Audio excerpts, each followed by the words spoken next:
तो आज हम भारत की जनसंख्या की जो पहेली है उसे सुलझाने निकले हैं। हमारे पास 2011 की जनगणना पर आधारित एनसीईआरटी के नोट्स हैं और कुछ-कुछ विश्लेषण भी हैं। जरा इस आंकड़े के बारे में सोचिए, 121 करोड़ लोग। मतलब ये संख्या इतनी बड़ी है कि अगर आप उत्तरी अमेरिका, दक्षिणी अमेरिका और ऑस्ट्रेलिया इन सब की पूरी आबादी को मिला भी दें, तब भी भारत की आबादी ज़्यादा होगी। जी, ये एक चौंकाने वाला आंकड़ा है। पर आज का सवाल ये नहीं है कि भारत में कितने लोग हैं। असली पहेली जो मुझे लगता है वो ये है कि ये लोग रहते कहाँ हैं? भारत का जनसंख्या का नक्शा इतना इतना ऊबड़-खाबड़ क्यों है?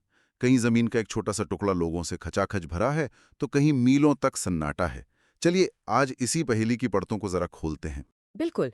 और ये समझना बहुत ज़रूरी है कि भारत का जो ये जनसंख्या का नक्शा है, ये कोई इत्तेफाक नहीं है। इसके पीछे ठोस वजह हैं, ज़मीन कैसी है, हमारा इतिहास कैसा रहा है और आज एक आम भारतीय की ज़रूरतें और सपने क्या हैं। ये पूरी कहानी एक तरह से इन 3 चीज़ों ने मिलकर लिखी है। तो कहानी शुरू कहाँ से होती है? सबसे चौंकाने वाली बात मुझे तो ये लगी कि भारत की लगभग 76% आबादी वो सिर्फ 10 राज्यों में रहती है। सिर्फ 10। मतलब देश के 3/4 लोग मुट्ठी भर राज्यों में सिमटे हुए हैं। एक तरफ उत्तर प्रदेश, महाराष्ट्र, बिहार और दूसरी तरफ अरुणाचल प्रदेश जैसा विशाल राज्य है जहां बहुत कम लोग हैं। इतना बड़ा अंतर क्यों? इस अंतर को समझने के लिए हमें 3 परतें देखनी होंगी। सबसे पहली और बुनियादी परत है भौतिक कारक। आसान भाषा में कहें तो जमीन की मेहरबानी। जहां जमीन उपजाऊ है, पानी आसानी से मिलता है और मौसम मतलब बहुत ज्यादा कठोर नहीं है, वहां सदियों से बस्तियां बस्ती आई हैं। जैसे गंगा यमुना का विशाल मैदान या हमारे तटीय इलाके। मतलब जहां जिंदगी आसान थी, जहां खेती आसानी से हो सकती थी, लोग वहीं खिंचे चले आए। ठीक वैसे ही। और इसके विपरीत जहां भूगोल ने चुनौतियां खड़ी की, जैसे हिमालय के ऊंचे दुर्गम पहाड़ या थार का सूखा रेगिस्तान, वहां आबादी हमेशा कम रही। ये इलाके प्राकृतिक रूप से लोगों को बसने से रोकते हैं। तो भूगोल इस कहानी की नींव है। ठीक है, तो भूगोल ने एक कच्चा नक्शा बना दिया, लेकिन हम यहाँ हजारों सालों से रह रहे हैं। हमारे इतिहास ने भी तो इस नक्शे पर अपनी छाप छोड़ी होगी। बिल्कुल। और यही हमारी दूसरी परत है, ऐतिहासिक कारक। जिन नदी घाटियों में आज घनी आबादी है, वहां हजारों साल पहले से खेती हो रही है। सिंधु घाटी से लेकर गंगा के मैदानों तक सभ्यताओं ने यहीं जड़ें जमाई। तो उन इलाकों को जनसंख्या के मामले में एक एक हेड स्टार्ट मिल गया। और फिर हाल के इतिहास में प्रायद्वीपीय भारत में जब अंग्रेजों ने रेलवे लाइनें बिछाई और सड़कें बनाई, तो उन इलाकों का नक्शा ही बदल गया। जहां जहां परिवहन पहुंचा, वहां वहां नए शहर बसे और आबादी बढ़ी। तो पहले लोग पानी और उपजाऊ जमीन के पीछे गए, फिर सड़कों और रेल लाइनों के पीछे। पर आज तो कहानी कुछ और ही लग रही है। आज तो लोग दिल्ली, मुंबई, बेंगलुरु जैसी जगहों पर भाग रहे हैं, जहां ना तो खेती की जमीन है और ना ही नदियां साफ है। तो क्या अब भूगोल और इतिहास के नियम टूट रहे हैं? लोगों को खींचने वाला नया चुंबक क्या है? आपने बिल्कुल सही नब्ज पकड़ी है। नियम टूट नहीं रहे हैं, बल्कि बदल रहे हैं। और यही हमारी तीसरी सबसे आधुनिक परत है, सामाजिक आर्थिक कारक। अब आकर्षण का केंद्र भोजन कहाँ उगता है से बदलकर पैसा कहाँ बनता हो गया है। दिल्ली, मुंबई, बेंगलुरु और चेन्नई जैसे शहर आज के आर्थिक इंजन हैं। ये शहर नौकरी, शिक्षा और बेहतर जिंदगी के अवसर पैदा करते हैं। और यही अवसर गांव और छोटे शहरों से लोगों को चुंबक की तरह अपनी ओर खींच रहे हैं। लेकिन यहाँ एक और दिलचस्प बात है। कभी-कभी इंसान भूगोल के नियमों को ही चुनौती दे देता है। जैसे राजस्थान के सूखे इलाकों में इंदिरा गांधी नहर के जरिए सिंचाई की सुविधा पहुंचा दी गई और वहां आबादी बसने लगी। या फिर झारखंड के खनिज संसाधनों ने मुश्किल इलाका होने के बावजूद लोगों को वहां खींच लिया। बिल्कुल। ये दिखाता है कि जनसंख्या का वितरण कोई कोई पत्थर की लकीर नहीं है। ये एक लगातार बदलती हुई जीती जागती कहानी है, जिसे प्रकृति और इंसान मिलकर लिख रहे हैं। इस भीड़ की बात से मेरे दिमाग में एक और शब्द आ रहा है, घनत्व, यानी डेंसिटी। आंकड़े बताते हैं कि 1951 में भारत में प्रति वर्ग किलोमीटर औसतन 117 लोग रहते थे। 2011 तक ये आंकड़ा बढ़कर 382 हो गया। मतलब जमीन के हर टुकड़े पर 60 साल में दबाव 3 गुना से भी ज्यादा हो गया। और मजे की बात यह है कि ये 382 का राष्ट्रीय औसत आंकड़ा असल में एक धोखा है। ये एक सांख्यिकीय भूत है जो असर में कहीं मौजूद ही नहीं है। एक मिनट, क्या मतलब आप कह रही हैं कि ये 382 का आंकड़ा जो हम सब किताबों में पढ़ते हैं वो असल में एक धोखा है? मतलब भारत में कोई ऐसी जगह है ही नहीं जहां 382 लोग प्रति वर्ग किलोमीटर रहते हों? लगभग ऐसा ही है। असलियत ये है कि या तो हम दिल्ली की तरह एक दूसरे के ऊपर चढ़े हुए हैं, जहां 1 वर्ग किलोमीटर में 11,000 से ज्यादा लोग रहते हैं, या फिर हम अरुणाचल प्रदेश की तरह हैं, जहां उतने ही बड़े इलाके में सिर्फ 17 लोग रहते हैं। ये जमीन आसमान का फर्क है। राष्ट्रीय औसत इन दो सच्चाइयों के बीच का एक भ्रम है जो असल तस्वीर को छुपा लेता है। तो अगर ये राष्ट्रीय औसत किसी काम का नहीं है, तो क्या जमीन पर असली दबाव को नापने का कोई बेहतर तरीका है? हाँ, दो बेहतर पैमाने हैं। पहला है कायिक घनत्व, यानी फिजियोलॉजिकल डेंसिटी। इसे ऐसे समझिए, हम देश का पूरा क्षेत्रफल लेने के बजाय सिर्फ वो जमीन लेते हैं जिस पर असल में खेती हो सकती है, पहाड़ और रेगिस्तान हटाकर। अब इस खेती वाली जमीन पर देश की पूरी आबादी का बोझ देखिए। ये हमें बताता है कि हमारे खाने की थाली कहाँ से आ रही है और उस जमीन पर कितना असल दबाव है। ये देश के पेट का प्रेशर नापने जैसा है। ये तो बहुत दिलचस्प है। और दूसरा पैमाना? दूसरा है कृषि घनत्व, यानी एग्रीकल्चरल डेंसिटी। ये और भी गहराई में जाता है। ये देखता है कि खेती की उस जमीन पर असल में कितने लोग काम कर रहे हैं। इससे हमें ये पता चलता है कि हमारे कृषि क्षेत्र में ज़रूरत से ज़्यादा लोग तो काम नहीं कर रहे, क्या 100 लोगों का काम 1000 लोग कर रहे हैं। ये दोनों पैमाने हमें ज़मीन पर दबाव की कहीं ज़्यादा सच्ची तस्वीर दिखाते हैं।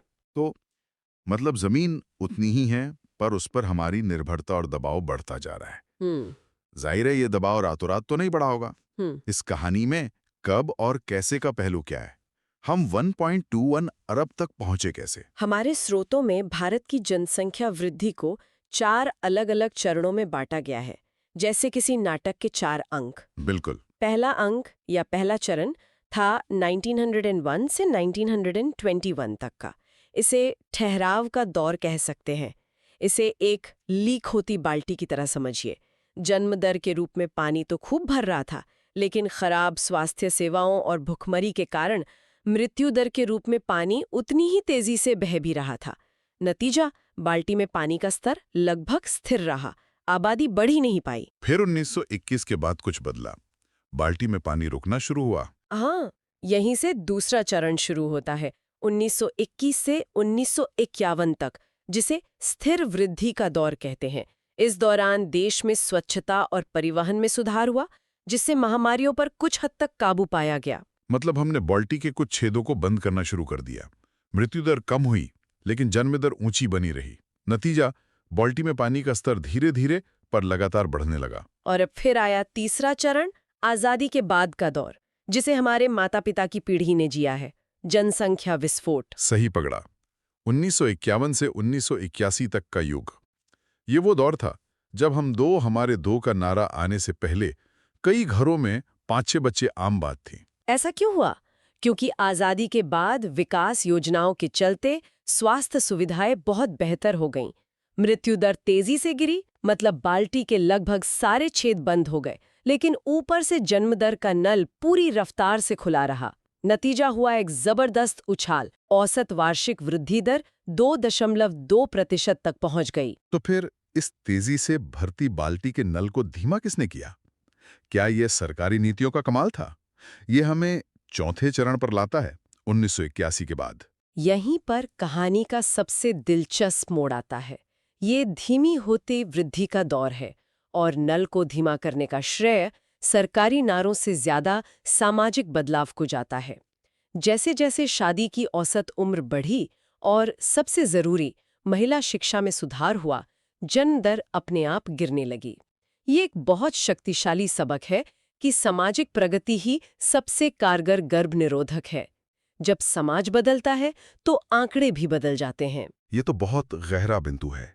चलिए अब कहानी के और करीब आते हैं। पिछले कुछ दशकों में हमारे सूत्रों के अनुसार 1990 के दशक में देश में एक साफ उत्तर दक्षिण विभाजन दिखाई दे रहा था। ऐसा लगता था जैसे देश के दो अलग अलग जनसांख्यिकीय हिस्से हों। हाँ, ये विभाजन बहुत स्पष्ट था।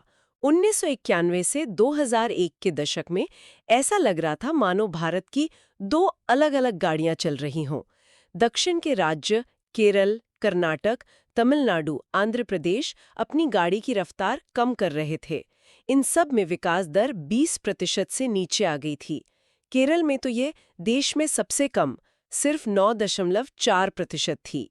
ये राज्य जनसांख्यिकीय रूप से परिपक्व हो रहे थे। और उत्तर भारत की गाड़ी?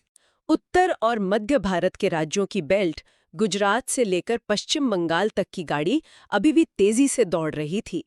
इन राज्यों में औसत विकास दर 20-25% के बीच थी। तो क्या ये विभाजन हमेशा के लिए था? क्या ये दो अलग-अलग भारत की नियति थी? नहीं, और यही कहानी में एक और मोड़ आया।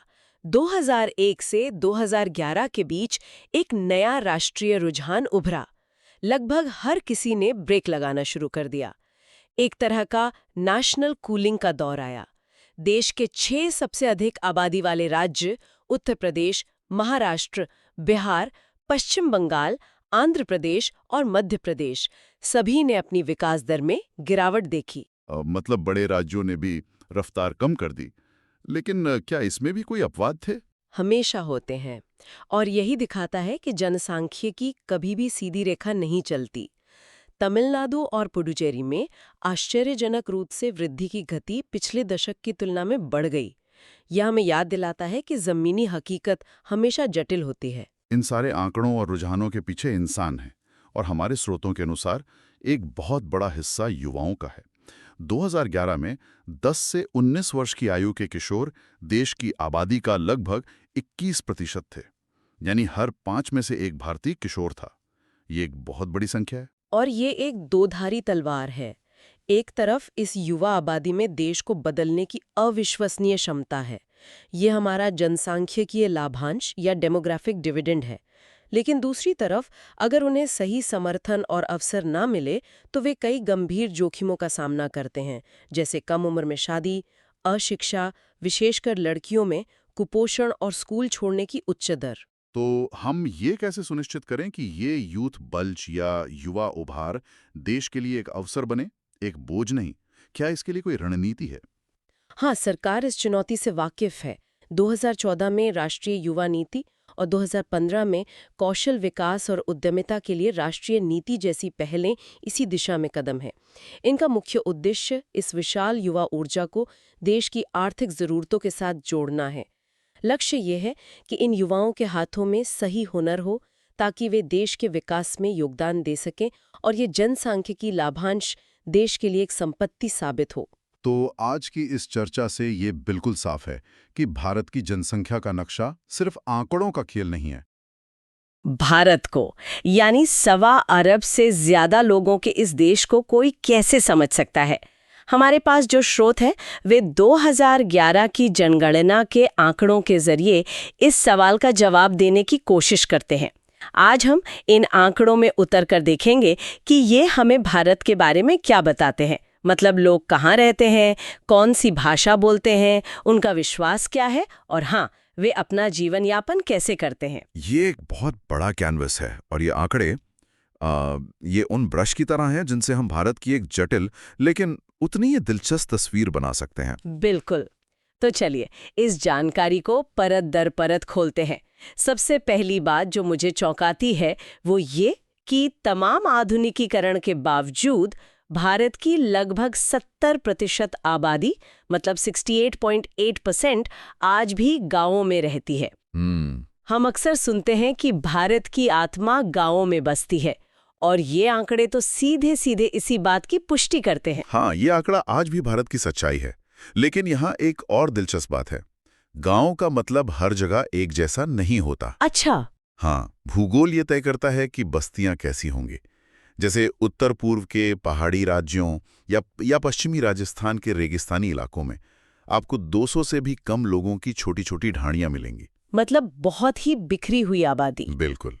वहीं दूसरी तरफ अगर आप केरल या महाराष्ट्र के तटीय इलाकों में जाएं, तो वहां आपको 17,000 लोगों तक की आबादी वाले गांव भी मिलेंगे। 1 मिनट, 17,000 लोग? ये तो कई छोटे शहरों की आबादी से भी ज्यादा है। तो फिर उसे गांव क्यों कहते हैं? आपने बिल्कुल सही नस पकड़ी है। देखिए, प्रशासनिक रूप से वे ग्रामीण इकाइयां हैं, क्योंकि उनकी अर्थव्यवस्था का बड़ा हिस्सा आज भी कृषि पर निर्भर है। अच्छा। या फिर उनकी जनसंख्या का घनत्व शहरी मानकों को पूरा नहीं करता।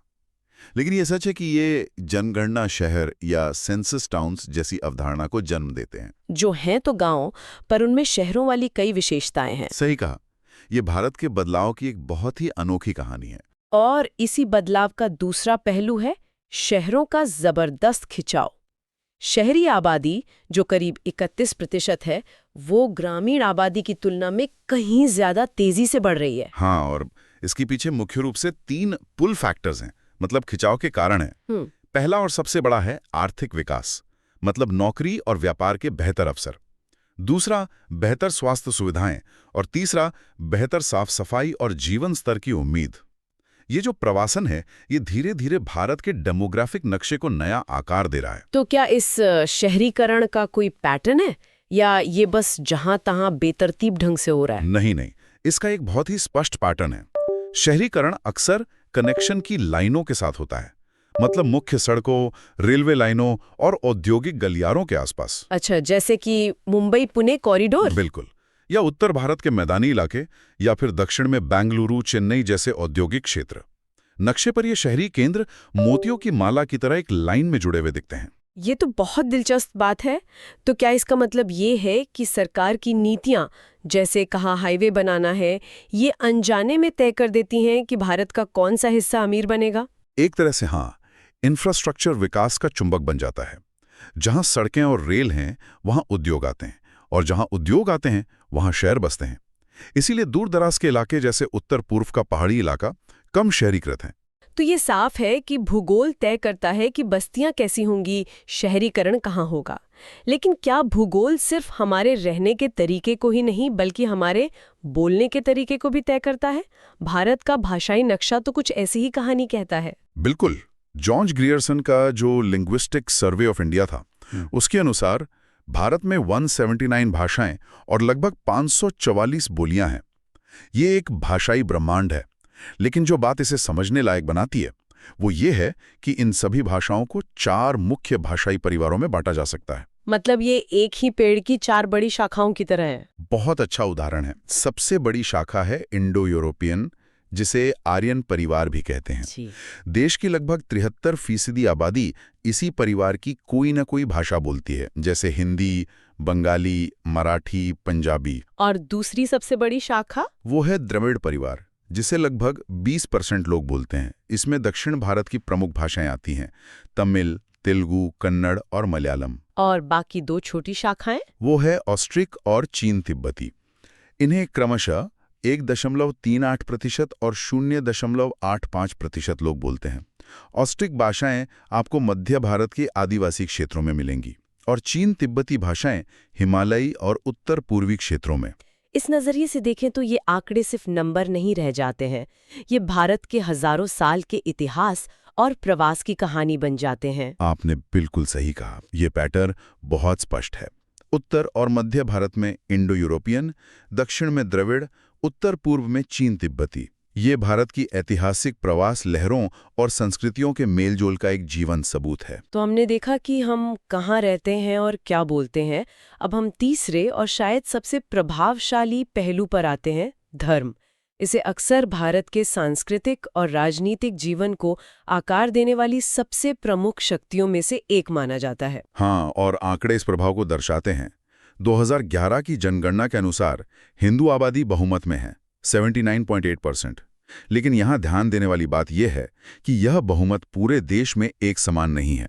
अच्छा। कुछ अपवाद क्षेत्र हैं जहां यह तस्वीर पूरी तरह बदल जाती है। जब आप अपवाद क्षेत्र कहती हैं तो इसका क्या मतलब है? ऐसा लगता है कि भूगोल और इतिहास यहाँ भी एक भूमिका निभा रहे हैं। बिल्कुल।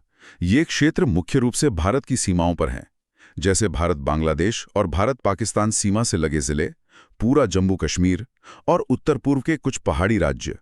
इन इलाकों में ऐतिहासिक कारणों से हिंदू आबादी बहुमत में नहीं है। और भारत के सबसे बड़े धार्मिक अल्पसंख्यक समुदाय यानी मुस्लिम समुदाय के बारे में आंकड़े क्या बताते हैं? मुस्लिम आबादी, जो कुल जनसंख्या का 14.2% है, भारत का सबसे बड़ा अल्पसंख्यक समुदाय है, और उनकी आबादी का वितरण बेतरतीब नहीं है। ये कुछ खास समूहों या क्लस्टर्स में केंद्रित है, जैसे जम्मू और कश्मीर, पश्चिम बंगाल और असम के कुछ हिस्से, केरल और पश्चिमी उत्तर प्रदेश। और बाकी धर्मों की क्या स्थिति है, जैसे ईसाई, सिख, जैन? ईसाई समुदाय जो 2.3% है, मुख्य रूप से दो अलग-अलग क्षेत्रों में केंद्रित है। एक तो पश्चिमी तट, खासकर गोवा और केरल में, और दूसरा उत्तर पूर्व के पहाड़ी राज्यों में। दिलचस्प बात यह है कि आंकड़ों के अनुसार ये समुदाय ज्यादातर ग्रामीण हैं।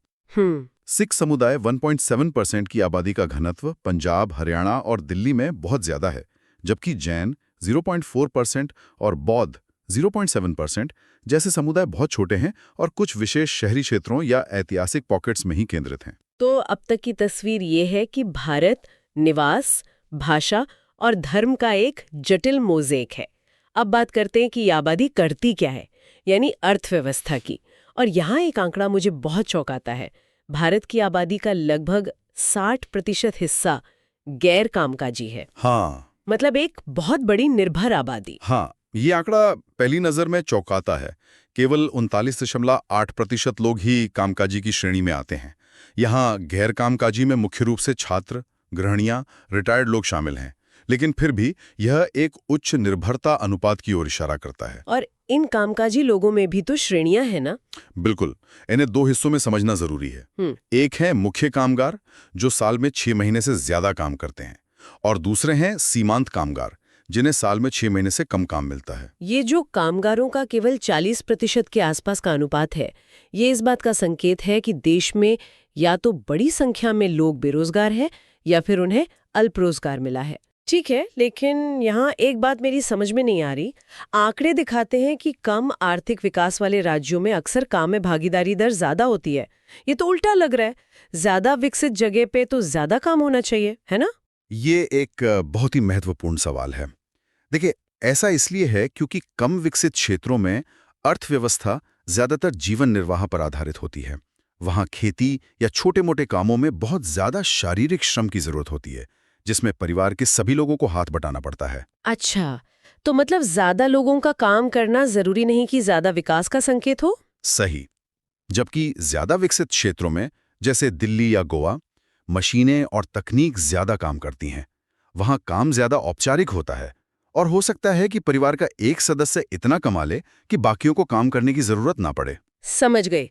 तो ये कामकाजी आबादी जो लगभग 40% है, आखिर करती क्या है? आधे से ज्यादा कार्यबल यानी 54.6% आज भी प्राथमिक क्षेत्र से जुड़ा है। मतलब खेती-बाड़ी, पशुपालन, मछली पकड़ना।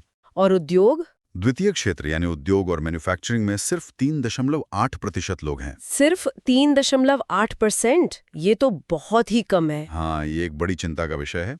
और तीसरा, तृतीय क्षेत्र यानी सेवाएं, व्यापार, परिवहन में 41.6% लोग लगे हैं। तो कुल मिलाकर तस्वीर ये है कि भारत की अर्थव्यवस्था की रीढ़ आज भी कृषि ही है।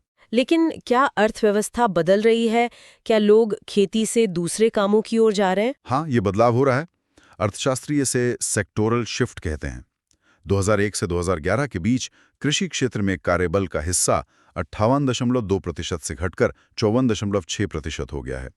इसके पीछे दो ताकतें एक साथ काम कर रही हैं। पुश और पुल फैक्टर, जिनकी बात हमने माइग्रेशन के समय की थी। बिल्कुल वही।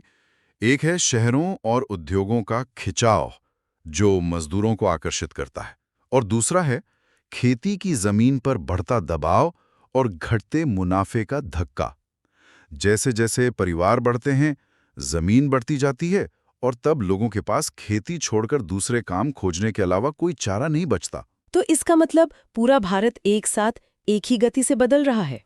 नहीं, और यही एक समानता का भ्रम है जिससे हमें बचना चाहिए। राष्ट्रीय औसत अक्सर क्षेत्रीय हकीकत को छुपा लेता है। कुछ राज्य जैसे बिहार, मध्य प्रदेश आज भी बहुत ज्यादा कृषि पर निर्भर हैं। वहीं दूसरी तरफ दिल्ली, चंडीगढ़ जैसे शहरी केंद्र सेवा आधारित बन चुके हैं।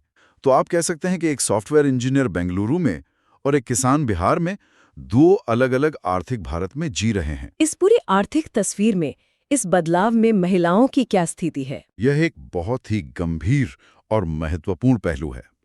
आंकड़े बिना किसी लाग लपेट के दिखाते हैं कि हर एक आर्थिक क्षेत्र में, चाहे वो कृषि हो, उद्योग हो या सेवाएं, पुरुषों की संख्या महिलाओं से कहीं कहीं ज्यादा है। और ये अंतर क्यों है?